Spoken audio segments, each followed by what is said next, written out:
सभी मित्रों को, परिजनों को आज भावगंगा के इस 113वें अंक में स्वागत है, अभिनंदन है। नया दिन आपका शुभ हो और ये जो सकारात्मकता की लहर हम लोग क्रिएट कर रहे हैं, एक मशाल जुलूस एक लौ से दूसरे लौ तक पहुंच रही है, उसके अद्भुत परिणाम हो रहे हैं और अंदर ही अंदर सब कुछ परिवर्तित हो रहा है। अनुशासित इनकलाब हो रहा है। वो जिंदाबाद और रैलियां और बड़े बड़े जुलूस और लाखों लोगों की भीड़ और रोड शो, वह सब नहीं, दिलों में, मनों में परिवर्तन हो रहा है। और बिना किसी को तकलीफ दिए, सबके आनंद के लिए, सार्वभौमिक आनंद के लिए, बिना किसी बंटवारे के, सबके आनंद, पूरी प्रकृति, वसुधैव कुटुंबकम के लिए, सर्वे भवन्तु सुखिनः के लिए यह भावगंगा बह रही है। जो इनकलाब लाया जाता है दूसरों को कष्ट दे करके कि बच्चे स्कूल से घर नहीं पहुंच पाते, 3-4 घंटे जाम में फंसे रह जाते हैं, या रैलियों के चक्कर में या बंद के चक्कर में। लोग ट्रेनों से रिजर्वेशन होने के बाद भी अपने घर नहीं पहुंच पाते हैं। रैलियों से लौटने वाले लोग उनके सीटों पर कब्जा कर लेते हैं, बसों पर कब्जा कर लेते हैं। लोगों को अपने ज़रूरी प्रोग्राम कैंसिल करने पड़ते हैं। तमाम सारे बीमार अस्पताल नहीं पहुंच पाते हैं। तो अब इस तरफ के इनकलाब की ज़रूरत नहीं है, अनुशासित इनकलाब की ज़रूरत है, वैचारिक क्रांति की ज़रूरत है। देखिए, चिड़िया आ गई है, वो बोलने भी लगी, गाने भी लगी है। उसको शिकायत रहती है कि तुम ही ज़्यादा बोलते हो, हमको क्यों नहीं बोलने देते हो, लोग हमको भी सुनना चाहते हैं, मैं लोगों से बात करना चाहती हूँ। तो उसकी भी बात सुन लीजिए, नहीं तो वो नाराज़ होगी। देखिए कितनी मीठी स्वर में बात कर रही है। यही सबका, अगर कोई ईश्वर भी है तो वो सबका होगा ना, कि कुछ लोगों के लिए एक तरह का ईश्वर होगा, कुछ लोगों के लिए दूसरे तरह का ईश्वर होगा, और फिर दोनों लड़ेंगे कि हमारा ईश्वर सबसे ज़रूरी, हमारा ईश्वर सबसे बड़ा, तुम्हारा ईश्वर झूठा है, मेरा ईश्वर। अरे अगर सूरज के लिए कोई झगड़ा होगा कि मेरा सूरज दूसरी तरफ, तुम्हारा सूरज दूसरी तरफ, सूरज एक ही है। नाम अलग अलग रख लो, सन रख लो, ईश्वर रख लो, सूर्य रख लो, आफताब रख लो, क्या फ़र्क पड़ता है? चीज़ तो वही है, एक ही है। तो उस एक का एहसास करना, कितना सुपरफिशियल लोग दे करके लोग लड़ने लगते हैं। सबको, जो सार्वभौमिक ईश्वर है उसको मानने वाले को, और उसी वजह से उसके सारी संतानों को या सारे उसके अंगों को मानने वाले सारे मनुष्यों, सारे जीव जंतु, वनस्पतियों को कहने जो स्वीकार करता है, उसको गाली देने लगते हैं। सेकुलरों, छाती कूटो, या बड़े गंदे गंदे शब्द सेकुलर के लिए कहे जाते हैं। जबकि हमारे संविधान में हम भारत के लोगों ने देश को एक सार्वभौमिक, पंथ निरपेक्ष, सेकुलर, लोकतंत्रात्मक गणराज्य बनाया है, प्रभुता संपन्न। तो और हमारे सारे, चाहे वो directive principles of state policy हों, चाहे फंडामेंटल राइट्स हों, चाहे फंडामेंटल ड्यूटीज़ हों, सब में सेकुलरिज्म बह रहा है। हमको उस विज्ञान को मानना है, सत्य को मानना है, संविधान में लिखा हुआ है। और सत्य यही है कि अगर ईश्वर है, एग्जिस्टेंस या वो है, तो एक ही है, ढेर सारे नहीं हैं। और जो उसकी उस सार्वभौमिकता और विराटता को मानता है वो सेकुलर हो ही जाएगा। वो किसी एक तरह की पूजा पद्धति को नहीं ध्यान दे सकता है, या एक महापुरुष को सर्वश्रेष्ठ नहीं मान सकता है। धर्मों के बीच लड़ाइयाँ होती हैं। जब भी धर्मों के बीच लड़ाइयाँ हुई हैं, निश्चित जान लीजिए कि लोगों को अंधभक्त बना करके, ब्रेन वॉश करके लड़ाया गया है। धर्मों के बीच कभी लड़ाइयाँ नहीं, निहित स्वार्थों के बीच में लड़ाइयाँ हुई हैं। हमारी सत्ता कैसे बने रहे, इसके लिए लड़ाइयाँ हुई हैं। चाहे पहले राजशाही में राजा लोग धर्म के आधार पर लड़ाने की कोशिश करते थे, या अब लोकतंत्र में अगर पब्लिक अवेयर नहीं है, उसे नहीं मालिक है वो उसे नहीं मालूम है कि वो मालिक है, तो उसे कठपुतली बना करके लड़ाया जाता है, उसके अंधभक्ति सिखाई जाती है, शिक्षा को भी तोड़ा मरोड़ा जाता है, तोड़ने मरोड़ने की कोशिश की जाती है कि कहीं लोगों की आंखें खोलने वाली शिक्षा ना हो जाए, आंखें बंद करने वाली, आंखों पर पट्टी चढ़ाने वाली शिक्षा दी जाती है। तो धर्मों के बीच लड़ाइयाँ की कराई जाती हैं निहित स्वार्थों के पूर्ति के लिए, अपने वेस्टेड इंटरेस्ट की पूर्ति के लिए। धरती पर लोग अलग अलग पैगंबर मानते हैं, मसीहा मानते हैं, अवतार मानते हैं, कोई राम, कोई कृष्ण, कोई मोहम्मद, कोई ईसा, कोई गुरु नानक, कोई बुद्ध, कोई महावीर। लेकिन और फिर लड़ने लगते हैं कि हमारे पैगंबर सबसे बड़े या हमारे पैगंबर का बनाया रास्ता सबसे अच्छा। पहली बात, हमारे पैगंबर सबसे बड़े, तो हर व्यक्ति ये महसूस करता है कि हमारी माता सबसे बड़ी, हमारे पिता सबसे अच्छे। और लेकिन तो सब सही कह रहे हैं, क्योंकि उसके लिए उसके पिता या उसके माता सबसे अच्छे हैं। लेकिन इसका मतलब ये नहीं कि दूसरों के लिए भी आरोपित करें कि नहीं तुम्हारे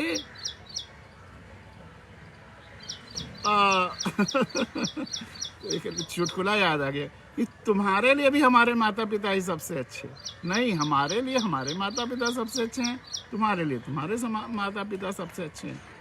तो इसमें लड़ाई की कहाँ बात आती? हमारे लिए हमारे पैगंबर या हमारे अवतार सबसे अच्छे हैं, तुम्हारे लिए तुम्हारे पैगंबर मसीहा या अवतार सबसे अच्छे हैं। इसमें कहाँ लड़ने की बात है? और अगर इसमें हम लड़ते हैं तो फिर वह चुटकुला बहुत अच्छा है इस चीज़ को समझने के लिए कि एक शायद नेहरू के संदर्भ में है, या उसको कई संदर्भों में अलग अलग समय में अलग अलग चुटकुले को कह दिया जाता है। सरदारों के संदर्भ में चुटकुला है कि नेहरू जी विदेश गए हुए थे और उस समय जो भी अमेरिका का राष्ट्रपति रहा हो, कैनेडी रहे हों, तो कैनेडी के साथ उनका डिनर हुआ और उनके साथ उनके सरदार जो मंत्री थे, सर बलदेव सिंह जी या क्या नाम था, वो भी रहे होंगे। तो नेहरू ने मतलब चुटकुला है, तो कैनेडी ने नेहरू से पूछा, अच्छा नेहरू जी बताइए, आप तो इतने इंटेलेक्चुअल हैं और इतनी इज्जत है पूरी दुनिया में, तो एक छोटा सा सवाल बताइए कि मेरे एक ही बेटा है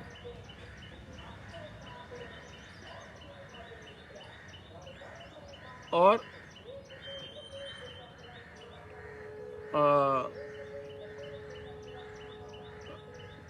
तो उसका नाम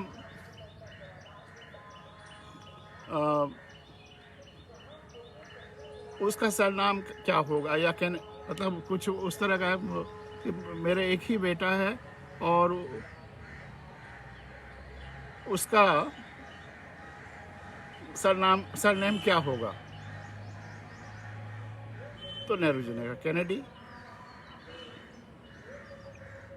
मेरा एक बेटा है, उसका सरनाम क्या होगा? तो उसने कहा कि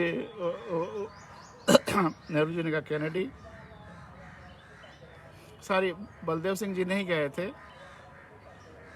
तो थोड़ा इस जोक नेहरू पर है। और फिर जब वो हिंदुस्तान वापस आए, नहीं ठीक है, वो बलदेव सिंह जी भी गए थे, और बलदेव सिंह जी जब नेहरू जी के साथ वापस आए तो जब अपने मंत्रालय में गए तो उनसे लोगों ने, तो उन्होंने कहा कि देखो अब मैं अमेरिका कैनेडी से मिल के आया हूँ और मुझे बहुत काफ़ी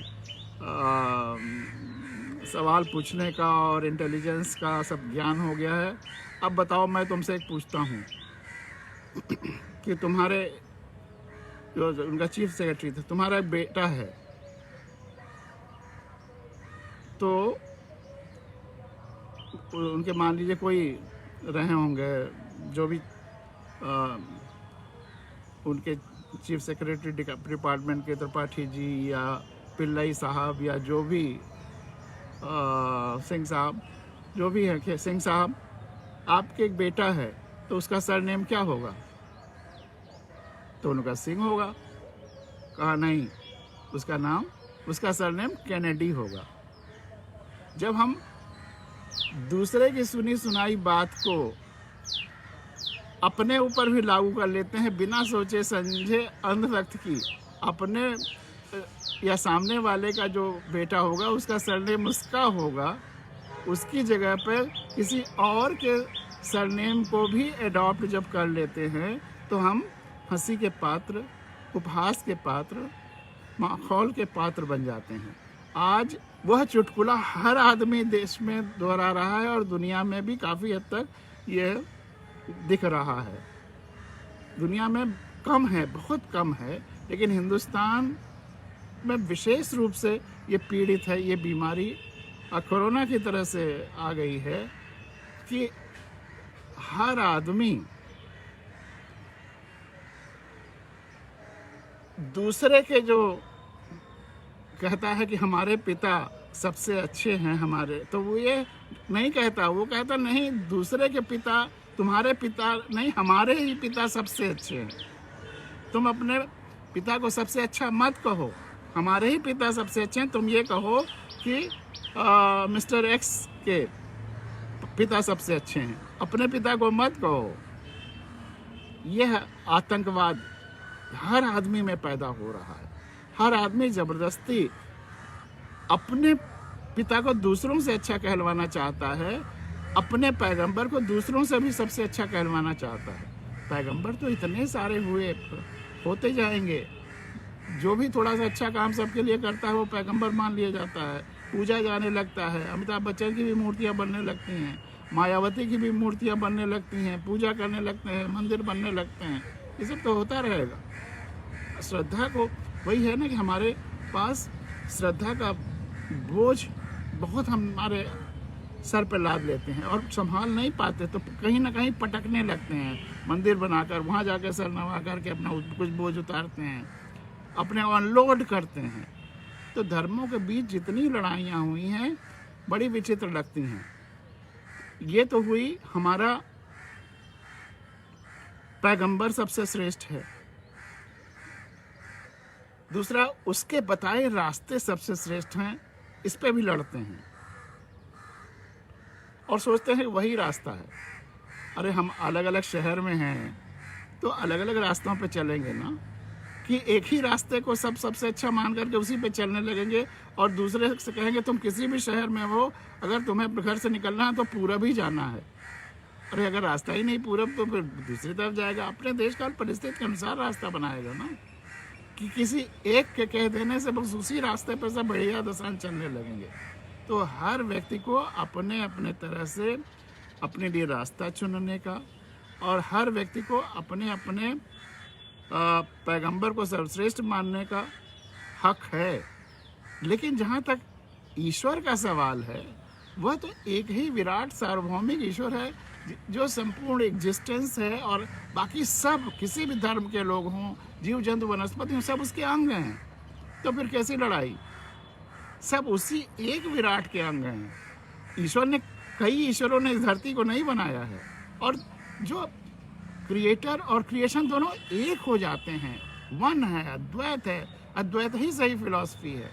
द्वैत तो फिर बाद में व्यापार बन जाता है, और फिर द्वैत ही क्यों, फिर तो इनफाइनाइट और इनफाइनाइट अंग।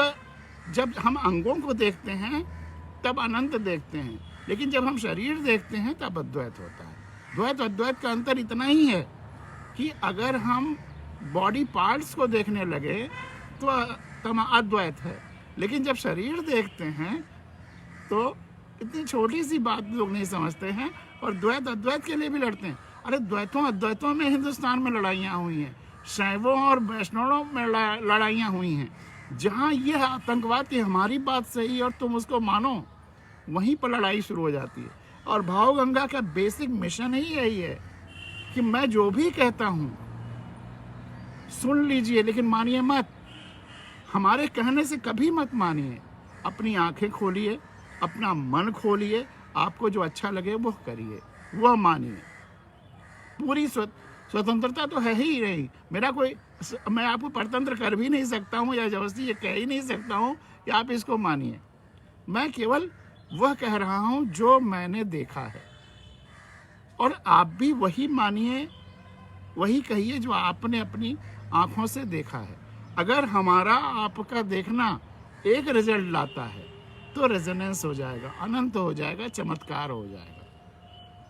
रेजोनेंस यही है कि जब दो एंटिटीज, दो सत्य जो एक जैसे हैं, जो सार्वभौमिक हैं, उस पर वाइब्रेट करने लगते हैं तो अनंत परिणाम आता है। पूरी धरती पर खुशी का माहौल आ सकता है, वह रेजोनेंस हो सकता है। तो इसलिए आंखें खुली रखनी है और सच्चाई का एहसास करना है। तो धर्मों के बीच लड़ाइयाँ बड़ी विचित्र लगती हैं। लोग अलग अलग लोगों को पैगंबर मानते हैं, कोई राम, कोई कृष्ण, कोई मोहम्मद, कोई ईसा, कोई नानक, कोई बुद्ध, और फिर इसके लिए लड़ते हैं कि हमारे पैगंबर बड़े। यदि वाकई सबसे बड़े तो सार्वभौमिक होना चाहिए। जैसे सूरज है, हमारे लिए सबसे बड़ा है, सबके लिए, धरती पर रहने वाले के लिए सबसे बड़ा है, तो सार्वभौमिक है सबके लिए। कोई ये नहीं कह सकता कि हमारा सूरज दूसरा है, बस नाम अलग। हम इस सूरज नहीं, ये कोई कहे ये सन है, कोई कहे ये सूरज है, कोई कहे ये सूर्य है, कोई कहे ये आफताब है, और इसके लिए लड़ने लगे। सारी लड़ाइयाँ इसी तरह की हैं। मुझे हंसी आती है कि समझते नहीं हैं, बस नाम पे लड़े जा रहे हैं।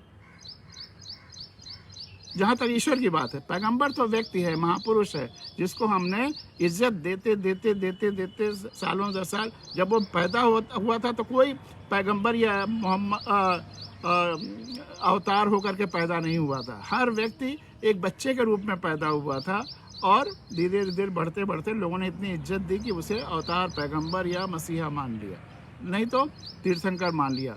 पैदा वो बच्चे के रूप में था, मनुष्य ही था, लेकिन वो महापुरुष हो गया, पुरुष से महापुरुष हो गया। बस इतना ही फर्क है, बाकी कोई ईश्वर नहीं हो सकता। और ईश्वर केवल इतना ही हो सकता है कि वह विराट ब्रह्मांड से अगर अब पूरा जीवन जुड़ा महसूस करता है, तब वह उस विराट के लिए क्योंकि काम करने लगता है, तो अपने उस दृष्टि को समझाने के लिए उसे विराट स्वरूप दिखाना पड़ा। विराट स्वरूप कोई दिखा नहीं पाया होगा, लेकिन रचनाकारों ने ये सबके बारे में सोचते थे, यह दिखाने के लिए उनका विराट स्वरूप दिखाना भी जरूरी समझा, नहीं तो वो उतने सीमित को कैसे ईश्वर का प्रतीक मान लेते। बस केवल ये इसकी बीच की, अंदर की कारण हो सकता है। तो सूर्य धरती पर सबके लिए सार्वभौमिक है, पृथ्वी सार्वभौमिक है, सब मानते हैं क्योंकि सबको मानना पड़ता है, और सबने महसूस किया है, देखा है, इसलिए मानते हैं। सभी कहते हैं कि हमारे पिता सबसे अच्छे हैं, लेकिन हम स्वीकार कर लेते हैं, उसके लिए तो नहीं लड़ते। जब वो कोई कहता है कि हमारे पिता सबसे अच्छे हैं, हाँ, मेरे लिए मेरे पिता सबसे अच्छे हैं, तुम्हारे लिए तुम्हारे पिता सबसे अच्छे हैं, यही सेकुलरिज्म है, यही पंथ निरपेक्षता है, यही तुम्हारी सोचने की स्वतंत्रता है, यही अलग अलग विचारधारा रखने की सामंजस्य है। तो आज देश में जब सेकुलरिज्म को गाली देने का प्रचलन हो गया है, तो बहुत बुरा लगता है कि आखिर इस देश का क्या होगा जहां इतने लोगों ने आंखें इस तरह से बंद कर रखी हैं। आंखें खोलने की ज़रूरत है, और हमें अपने शिक्षा में भी परिवर्तन करने की ज़रूरत है। खुली आंखों की शिक्षा, जो जैसा संविधान चाहता है वैसी शिक्षा। अब एक कविता इसी पर है, वो आपके सामने रखता हूँ, सार्वभौम, और फिर कुछ छोटी छोटी कविताएं। और सार्वभौम है ईश्वर, यूनिवर्सल है ईश्वर। ईश्वर सबके लिए है, सबके लिए एक ही रिश्ता है उसका। क्योंकि जैसे कोई अंग है तो जितने अंग हैं सबका इस शरीर से वही रिश्ता है, वही इसी तरह से जो विराट एक जीवंत शरीर है, वह चाहे उसे ईश्वर मान लीजिए, एग्जिस्टेंस मान लीजिए, मैं इसको बार बार रिपीट करता हूँ ताकि गहराई से ये बात वातावरण में गूंज जाए, आपके माध्यम से भी और चिड़ियों के माध्यम से भी, प्रकृति के माध्यम से भी ये सच्चाई लोगों के कान तक पहुंच जाए और ये लड़ाई झगड़ा बंद करें। तो कोयल भी अब कूक रही है, आज देखिए कोयल की भी आवाज़ आ रही है, वो भी इसी सच्चाई का बयान कर रही है।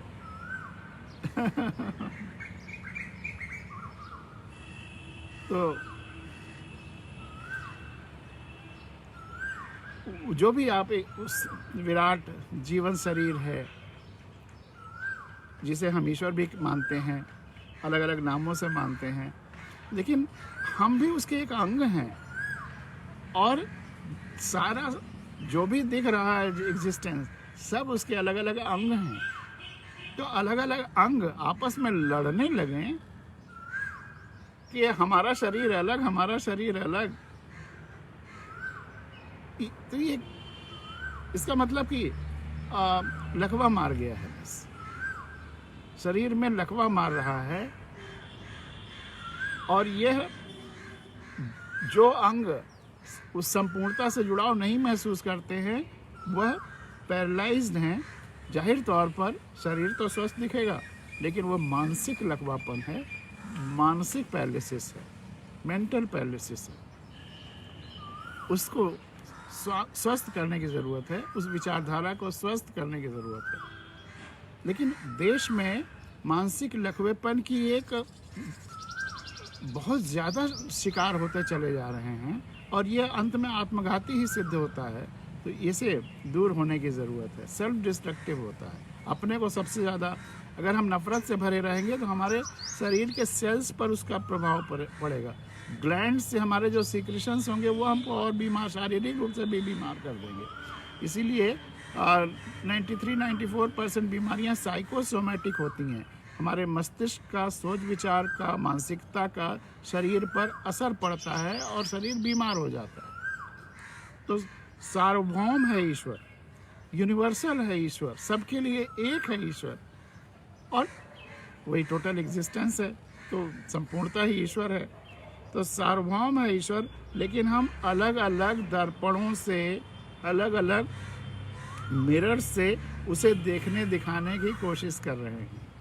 सार्वभौम है ईश्वर, लेकिन हम अलग अलग दर्पणों से उसे देखने दिखाने की कोशिश कर रहे हैं और हम कह रहे हैं हमारा दर्पण तुम्हारे दर्पण से महान है।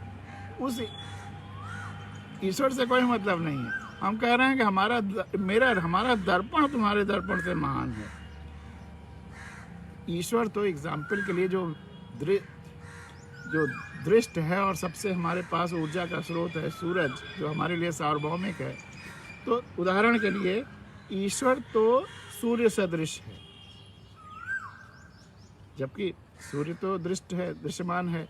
और जो एग्जिस्टेंस है, वो जो दृश्य है, जो अदृश्य है, जो पदार्थ है, जो तरंग है, जो एनर्जी है, उस सब का जो सम टोटल है, एग्जिस्टेंस है, वह ईश्वर है। तो ईश्वर का एग्जाम्पल के लिए ले लें कि ईश्वर तो सूर्य सदृश है और हर धर्म अलग अलग जल क्षेत्र जिसमें परछाई पड़ी हुई है सूर्य की, अलग अलग जल क्षेत्र देखिए धरती पर, तो सब में ईश्वर की परछाई आती है। और ये धर्म ऐलान का, और जितने धर्म हैं ये उसी तालाब, नदी या जल क्षेत्रों की तरह हैं और ये ऐलान करने लगते हैं कि हम में, हमारे इस जल क्षेत्र में जो सूर्य का बिंदु या परछाई है वही असली सूर्य है। वह असली सूर्य की तरफ देखने ही नहीं देते। हर धर्म ये कहने की कोशिश करते हैं ऊपर मत देखो, नीचे देखो, हमारे इस जल क्षेत्र में देखो, और इसमें जो चित्र है, जो दिख रहा है, वही सूर्य है। इस पर भी वो एक शायद कथा है शेर की, जब ये शायद इस तरह के धर्मों के ओरिजिन भी उसी कथा में जैसे वो हुआ था उसी से हुआ होगा। वो कथा फिर कभी सुनाएंगे, आज मौका मिला तो बाद में सुनाएंगे।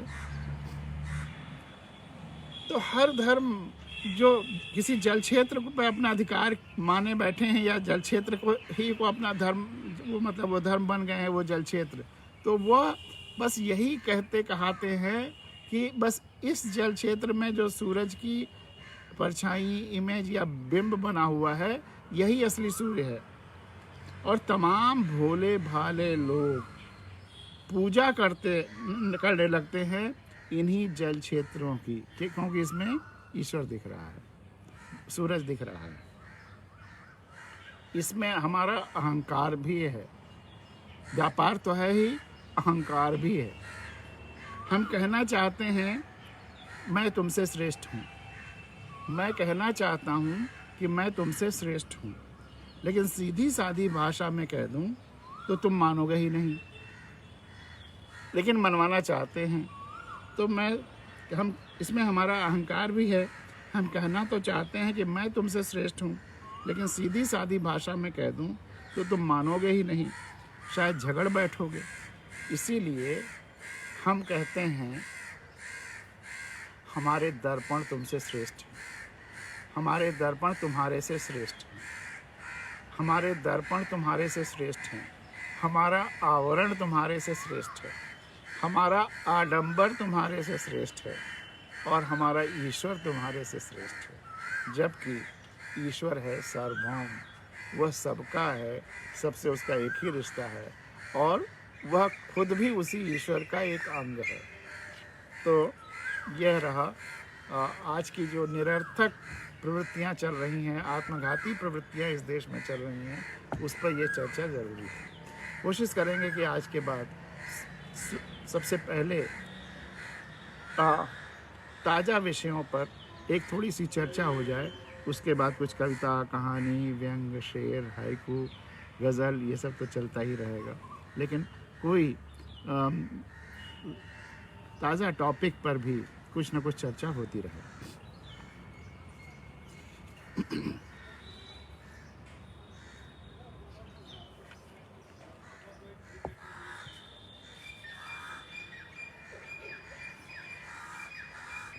हो सकता है इसमें से कुछ कभी पहले सुनाया भी हो,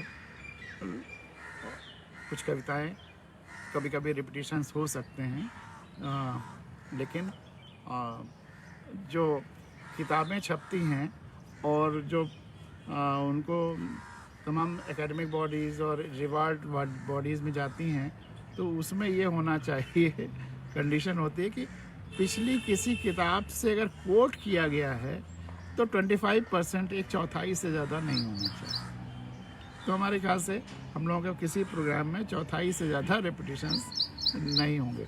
आओ भाई चिड़िया जी, ये भी खूब बोल रही है, ये अपनी भावगंगा ये भी सुना ले।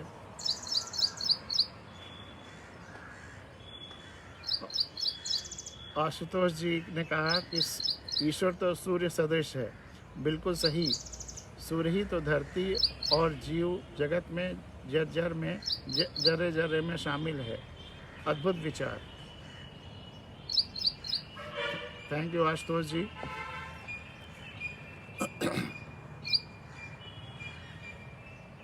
तो कुछ कविताएं देखिए।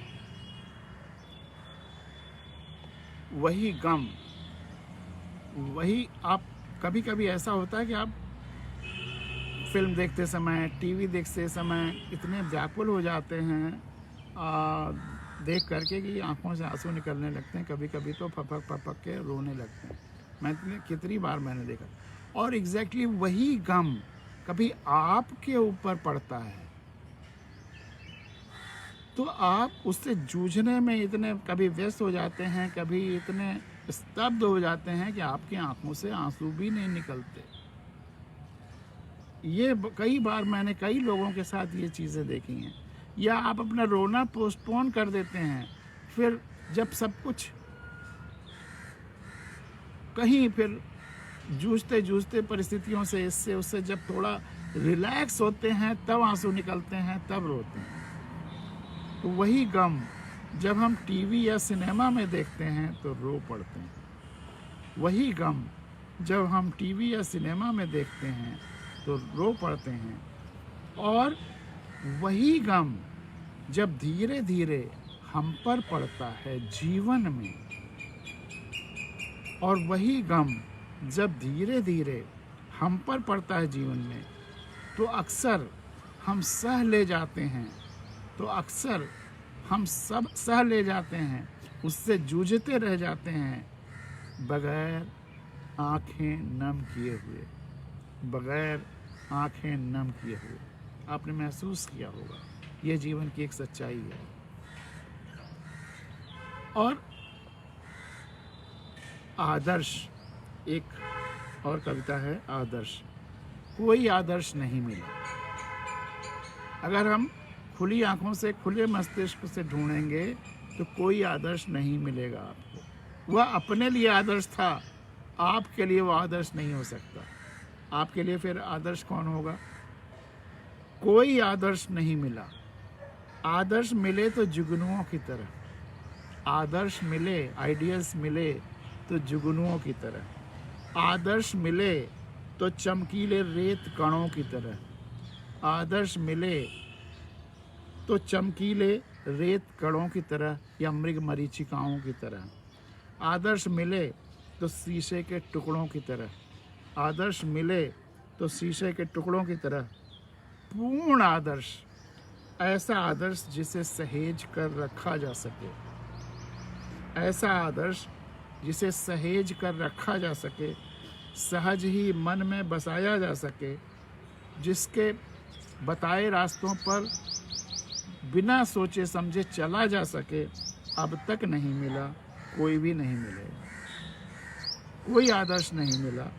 आदर्श मिले तो जुगनुओं की तरह, आदर्श मिले तो चमकीले रेत कणों की तरह, आदर्श मिले तो शीशे के टुकड़ों की तरह। पूर्ण आदर्श, ऐसा आदर्श जिसे सहेज कर रखा जा सके, सहज ही मन में बसाया जा सके, जिसके बताए रास्तों पर आंख मूंद करके चला जा सके, अब तक नहीं मिला, कोई भी नहीं मिला। और सही बात यह है कि मिलेगा भी नहीं।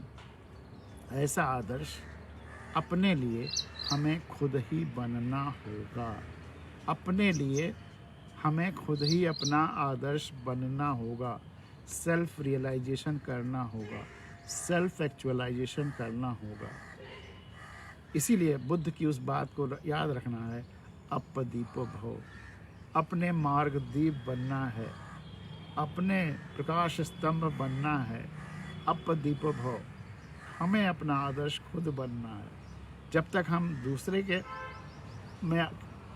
दूसरों में अपना आदर्श ढूंढते रहेंगे, तब तक हम, क्योंकि जो गुरु भी है, सच्चा गुरु वही है, या सच्चा पेरेंट वही है जो बच्चे में ये भावना भर दे कि हम तुम्हारे लिए एक रोल मॉडल हो सकते हैं, लेकिन आदर्श तो आइडियल नहीं हो सकते हैं। तुमको अपना आइडियल खुद बनना होगा। हम तो एक पेड़ हो गए हैं और तुम एक बीज हो। तुम में हर पेड़ से बड़ा होने की संभावना है। ये भावगंगा भी आपके लिए आइडियल नहीं हो सकती है, हम भी आपके लिए आइडियल नहीं हो सकते हैं। हम एक पेड़ हो गए हैं और आप हमसे बड़े पेड़ हो सकते हैं। अपने आइडियल आपको खुद बनना होगा, आपको इवॉल्व करना होगा। ये भावगंगा आपको स्टार्टिंग पॉइंट हो सकता है, मोटिवेटिंग पॉइंट हो सकता है, वो प्रेरक हो सकता है, हार्मोनाइज करने का और आपको जगाने का एक सिलसिला हो सकता है। लेकिन जागने के बाद आप कितनी यात्रा करेंगे, आप भावगंगा रहेंगे कि भाव समुद्र हो जाएंगे, यह आपको तय करना है। तो इसलिए आप किसी को सीमा मत मानिए, आदर्श मत मानिए। हाँ, थोड़ा मोटिवेशन ले सकते हैं, थोड़ा उत्साह ले सकते हैं, थोड़ा अच्छाई ले सकते हैं, थोड़ी सकारात्मकता ले सकते हैं, लेकिन एग्जिस्टेंस अगर वाकई आदर्श ही मानना है तो इस धरती को आदर्श मान लीजिए। और अगर इसमें कुछ कमियां हैं, इसके जितने जीव जंतु वनस्पतियां हैं, जितना संपूर्णता है, इसको आदर्श मान लीजिए, इस विविधता को आदर्श मान लीजिए। इस चिड़िया की आवाज़ भी उसमें शामिल है उन आदर्शों में। और फिर उस संपूर्णता को स्वीकार करके अपने अंदर जो छिपी हुई शक्तियां हैं उनको उकेरिए, आप आदर्श बनिए, अपने से एक आदर्श निकालिए, तब धरती स्वर्ग होगी।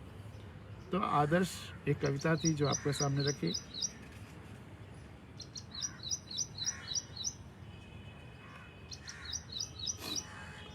चलना, 4-5 छोटी छोटी कविताएं सुनाकर आज अपनी विभागों का यहाँ पे विराम लिया जाएगा। हम नित्य नए नए आविष्कार करते रहे, हम नित्य नए नए आविष्कार करते रहे, ज्ञान विज्ञान का विस्तार करते रहे। हमने पढ़ा जाना कि जल कैसे चलता है, हमने जाना कि कैसे चलता है पवन, ताप, प्रकाश। हमने यहाँ तक पता लगाया कि सूक्ष्म जीवाणु कैसे चलते हैं, जानवर कैसे चलते हैं, चिड़ियाँ कैसे चलती हैं। हमने सीखा कि धन कैसे चलता है, इकोनॉमिक्स। लेकिन हम यह भूल गए कि हमें कैसे चलना है। लेकिन हम यह भूल गए कि हमें कैसे चलना है, हमें कैसे जीना है। और एक चीज़ अक्सर मैं कहता हूँ, गलत तुलनाएं, गलत उपमाएं लोगों को करती हैं अक्सर बहुत परेशान।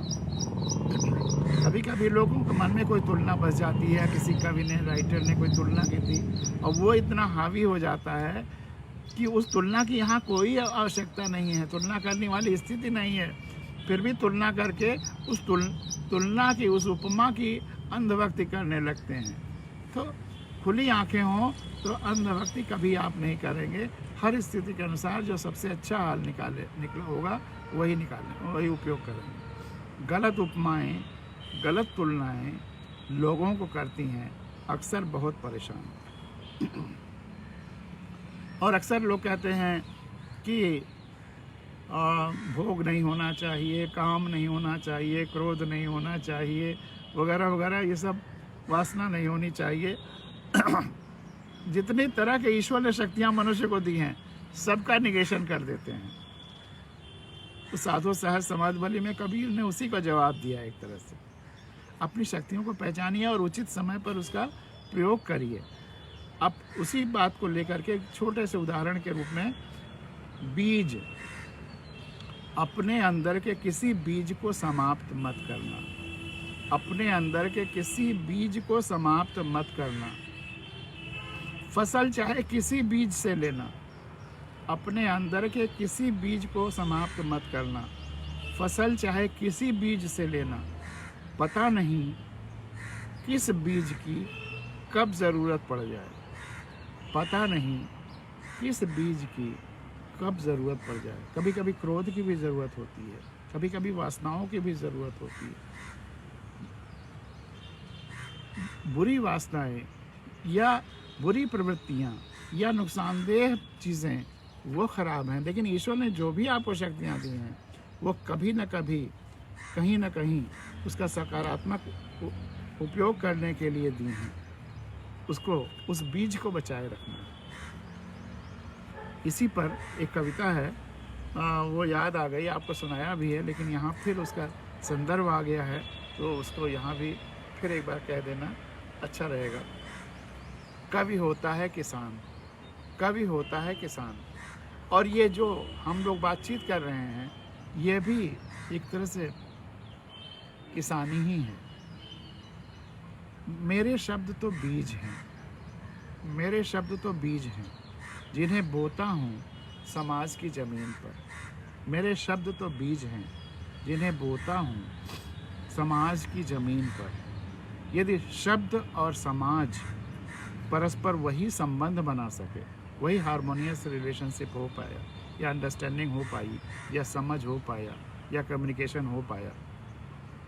यदि शब्द और समाज परस्पर वही संबंध बना सके जो बीज और धरती बनाते हैं, यदि शब्द और समाज वही संबंध बना सके जो बीज और धरती बनाते हैं, तो शायद उग जाएगा कोई पौधा खुशहाली का, आनंद का, तृप्ति का। यदि शब्द और समाज परस्पर वही संबंध बना सके जो बीज और धरती बनाते हैं, तो उग जाएगा कोई पौधा शायद उग जाएगा कोई पौधा आनंद का, खुशी का, तृप्ति का। लेकिन हर बीज तो नहीं उगते, और हर भूमि में नहीं उगते। और कभी होता है किसान, उसे जानना चाहिए कि कौन सा बीज कब और कहाँ बोना है। उसे जानना चाहिए कि कौन सा बीज कब और कहाँ बोना है, और किसे छिपा कर रखना। वहाँ भी है ना कि हर बीज को अपने छिपाए रखना, पता नहीं कब ज़रूरत पड़ जाए, उस कविता में। तो वही बात, उसे जानना चाहिए कि कौन सा बीज कब और कहाँ बोना है, और किसे छिपा कर रखना है अगली किसी फसल में बोने के लिए। और कब और कहाँ बोना और किसे छिपा कर रखना है अगली किसी फसल में बोने के लिए। किसान भी जब फसल काटता है तो जो सबसे अच्छे बीज होता है उसको रख लेता है फिर अगले फसल के में बोने के लिए। ऐसा नहीं कि तुरंत ही मतलब फसल काटी और बीज जो निकले उसको तुरंत बो दिया, ऐसा नहीं है। बीज बोता है जिस मौसम में उसकी ज़रूरत होती है, उस मौसम में। तो मौसम के अनुसार तो कवि को जानना चाहिए कि कब फसल से बीज निकालना है, कब कितने दिन तक रखना है, और कब उसे फिर बोना है। ये हार्मोनी किसान से हमें सीखनी है। तो और कभी होता है किसान, उसे जानना चाहिए कि कौन सा बीज कब और कहाँ बोना है, और किसे छिपा कर रखना है, सहेज कर रखना है अगली किसी फसल में बोने के लिए। और जैसे किसान सहेज कर संजोता है बीजों को, कभी कभी तो कई बरस, कभी अल्टरनेट ईयर्स में बोता है। और कुछ चीज़ें हैं जो ज़मीन को न्यूट्रिशन देने वाली, नाइट्रोजन देने वाली है, उसको दूसरे तीसरे साल फिर वो बोता है। और जैसे किसान सहेज कर संजोता है बीजों को कई बरस, कई फसल, क्या कवि वैसे ही सहेज पाता है? क्या कवि वैसे ही सहेज पाता है? जो सहज ही सहेज लेता है वह कबीर हो जाता है। जो सहज ही सहेज लेता है वह कबीर हो जाता है। तो जो भी मन में आए उसे तुरंत नहीं बोलना है, उसे उचित स्थान पर बोलना है, वह सहेजना भी ज़रूरी है। और एक कविता, ये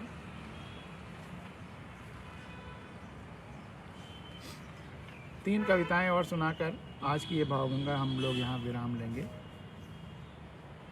तीन छोटी छोटी कविताएं। मैं एक केंचुआ हूँ, लेकिन मुझे अपने केंचुएपन का कोई गिला नहीं। मेरे मन में भी कभी उमंगें उठी थीं आकाश में उड़ने की। मैंने भी इच्छा की थी चांद तारों के समीप जाने की।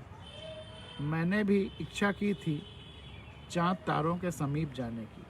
इस मिट्टी और कीचड़ से दूर भागना चाहा था, दूर, बहुत दूर। इस मिट्टी और कीचड़ से दूर भागना चाहा था, दूर, बहुत दूर। लेकिन पंख विहीनों के उड़ानों का हश्र मैंने देखा है। लेकिन पंख विहीनों के उड़ानों का हश्र मैंने देखा है। कुछ ही दिन गए, मैंने कुछ आदमी उड़ते देखे थे हवा में। कुछ ही दिन गए, मैंने कुछ आदमी उड़ते देखे थे हवा में। किंतु न जाने क्यों, क्या, कैसे हुआ, किंतु क्यों, न जाने क्यों, क्या, कैसे हुआ, अब उन्हें यह धरती भी सहारा महसूस नहीं होती। अब उन्हें यह धरती भी सहारा महसूस नहीं होती। मैं संतुष्ट हूँ अब अपने से, अपने परिप्रेक्ष्य से, अपने कर्तव्यों से। मैं संतुष्ट हूँ अब अपने से, अपने परिप्रेक्ष्य से, अपने कर्तव्यों से। कर्तव्य और मेरा विश्वास नहीं होता। कर्तव्य और मेरा विश्वास नहीं होता, नहीं ना। ये केचुआ कह रहा है कि कर्तव्य और मेरा विश्वास नहीं होता ना, लेकिन है मेरा भी एक कर्तव्य, लेकिन है मेरा भी एक कर्तव्य, लेकिन है मेरा भी एक कर्तव्य। मैं जिस मिट्टी में रहता हूँ, मिट्टी ही उसका घर है, मैं जिस मिट्टी में रहता हूँ, खाता पीता ओढ़ता बिछाता हूँ। मिट्टी खाता है और उसका मल भी मिट्टी ही होता है। अशुद्ध मिट्टी खा के शुद्ध मिट्टी निकालता है। और जितने केचुए के अलावा इस धरती के जितने प्राणी हैं, नहीं कुछ कीड़े भी हैं इस तरह के, कि सब शुद्ध चीज़ें खा करके अशुद्ध निकालते हैं। और केचुआ और उसकी तरह के अन्य प्राणी, वो वर्ग अशुद्धता खा करके शुद्धता निकालता है। इसको गहराई से सोचने की ज़रूरत है। आज पर्यावरण संकट के समय में केचुए की महत्ता और बढ़ जाती है, और इस तरह के कीड़ों की।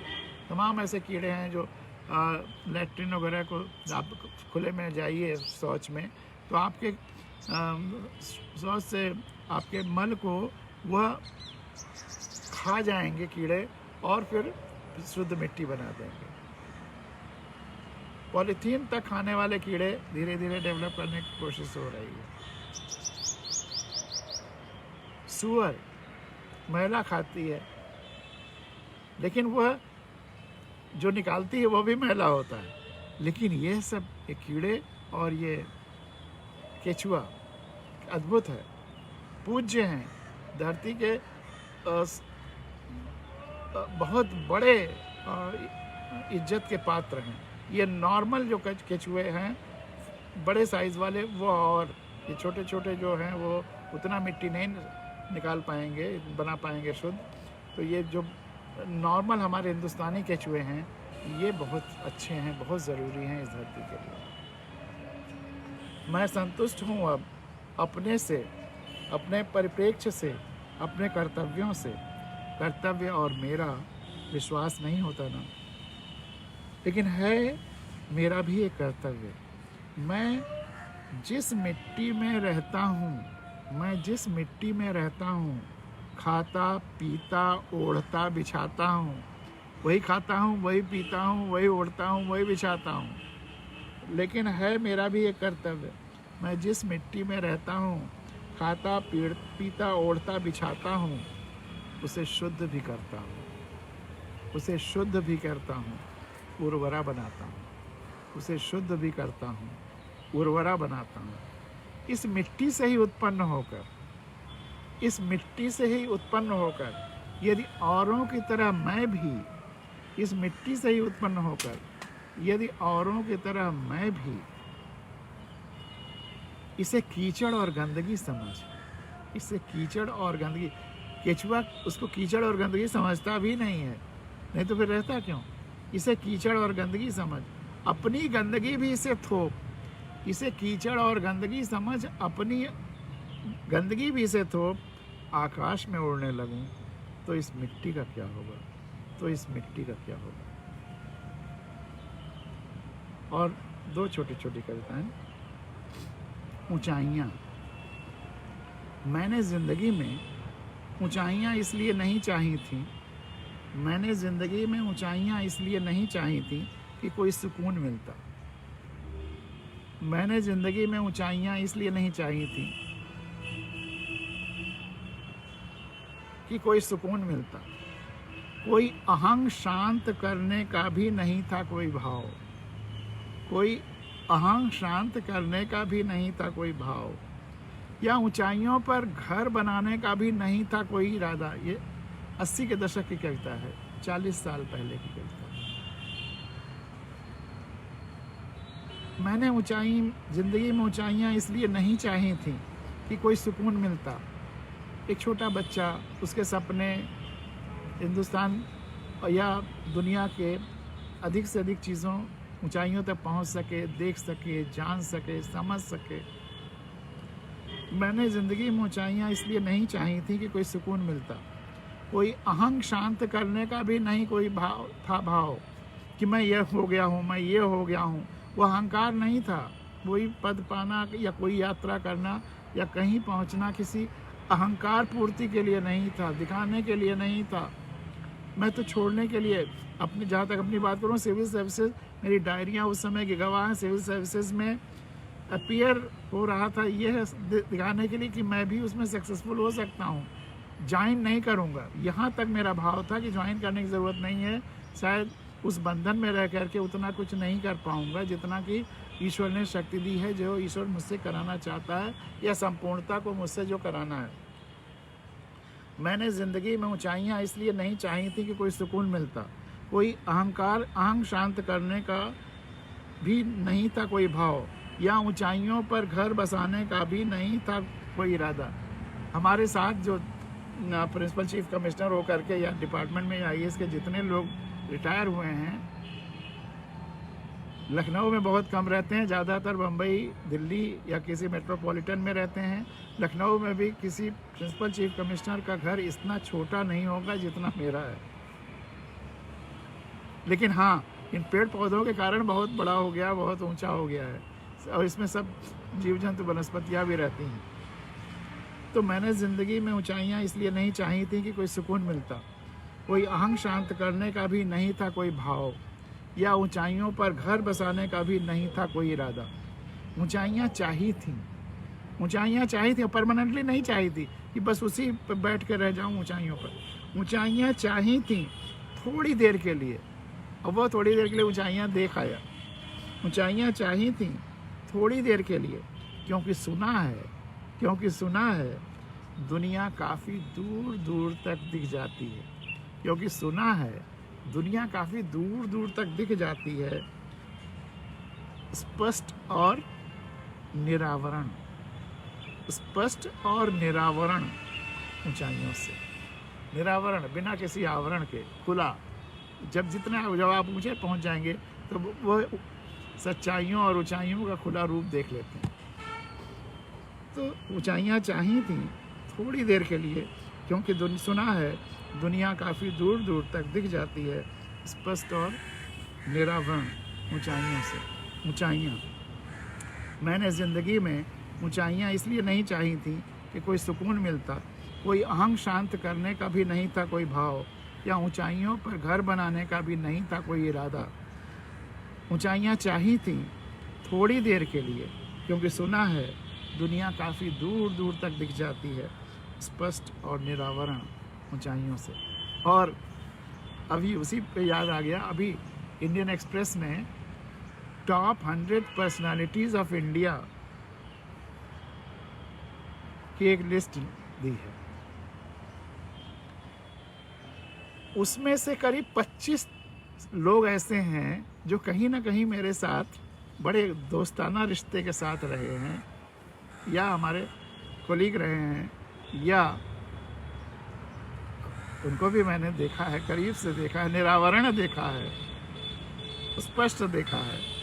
और फिर वैल्यूज़ अलग अलग, तो लोग सीढ़ियाँ चढ़ते चढ़ते टॉप 100 की लिस्ट में आ गए हैं, और कोई अपने वैल्यूज़ की वजह से ज़मीन से केचुए की तरह जुड़ा भी रह गया इन चिड़ियों के, पेड़ पौधों के साथ रहने के लिए। और एक आखिरी कविता आज के प्रोग्राम की, एक एक कोलंबस, एक एक कोलंबस।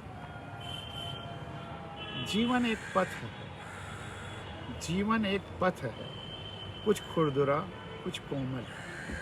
जीवन के कितने विविध रूप हैं उस पर देखिए। एक एक कोलंबस, कोलंबस तो आप जानते होंगे एक नई दुनिया की खोज में निकला था, और हिंदुस्तान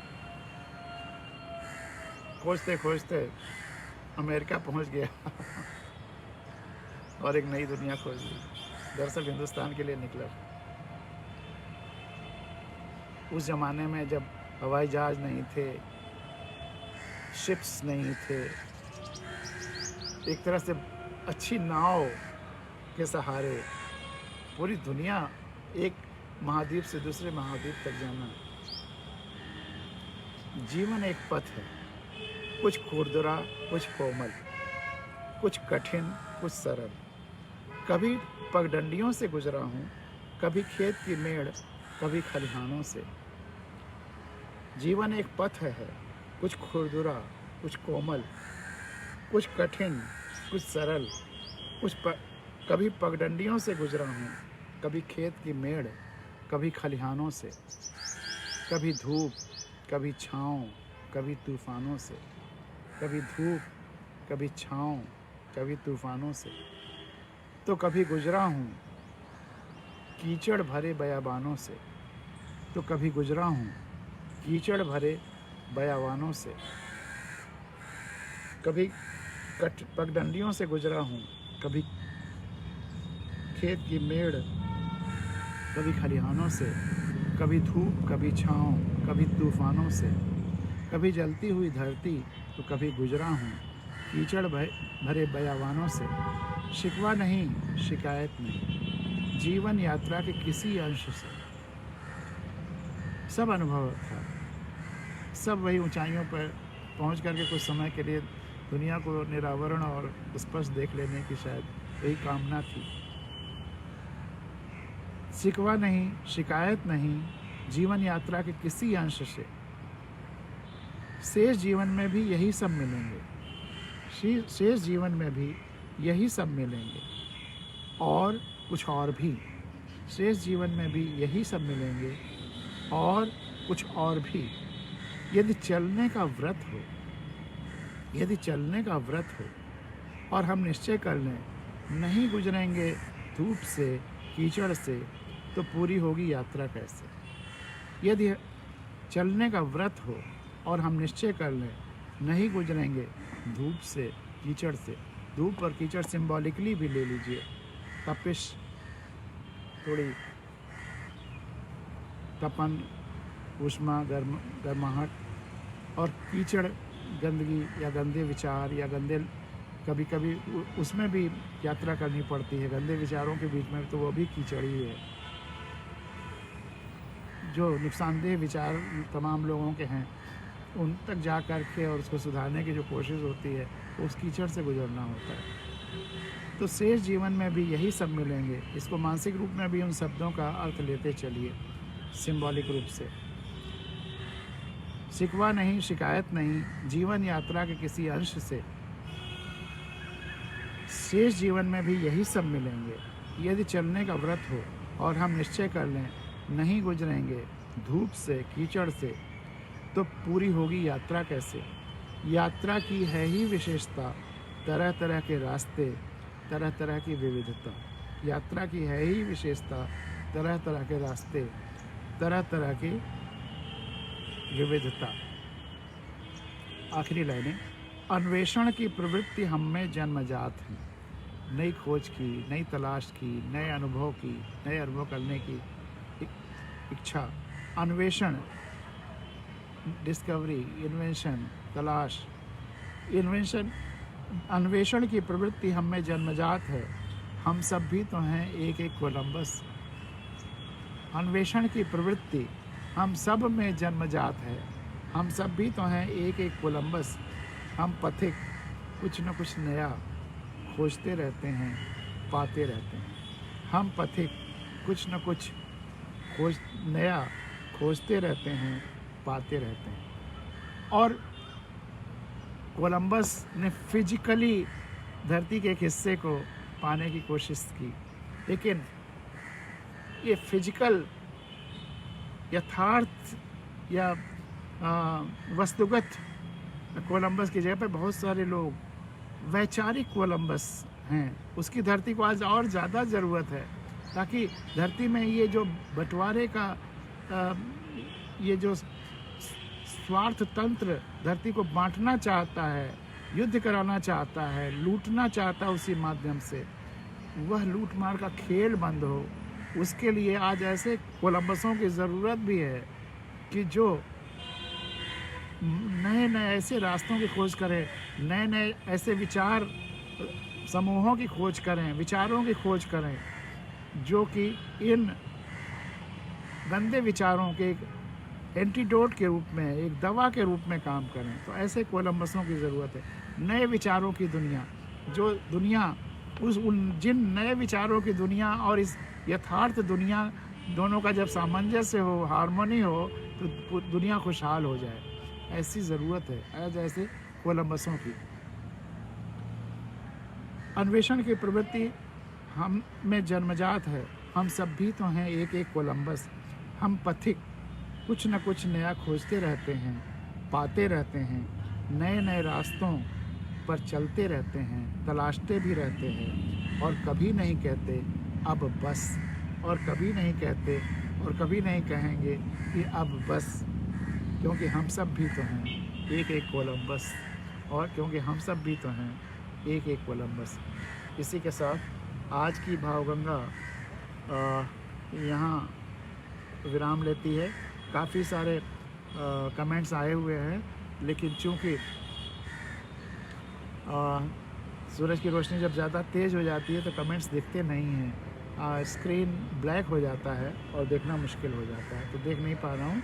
और आज आपका दिन शुभ हो, इन्हीं शुभकामनाओं के साथ बहुत बहुत धन्यवाद। और एक अच्छी खबर आपने सुनी होगी, मैं नहीं जानता, मैं पाकिस्तान के बारे में नहीं जानता कौन अच्छा है, इमरान अच्छे हैं कि जो विपक्ष अच्छा है, या कौन किस लॉबी का है। रूस की लॉबी और अमेरिका की लॉबी का भी उठापटक चल रही है, वो भी मैं किसी का ऐसा नहीं है समर्थन में नहीं हूँ। लेकिन सुप्रीम कोर्ट का फैसला अच्छा लगा कि डेमोक्रेसी में कोई डिप्टी स्पीकर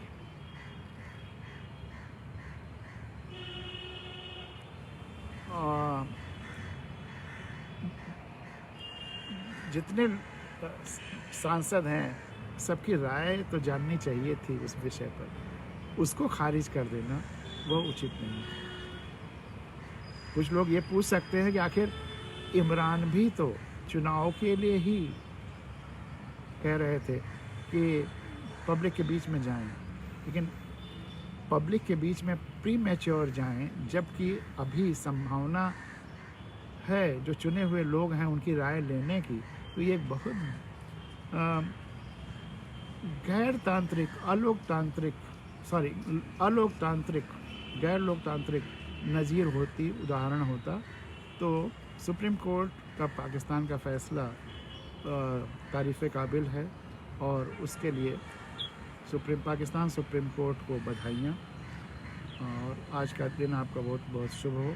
इसी के साथ आज की भावगंगा यहाँ पे समाप्त होती है। बहुत बहुत धन्यवाद।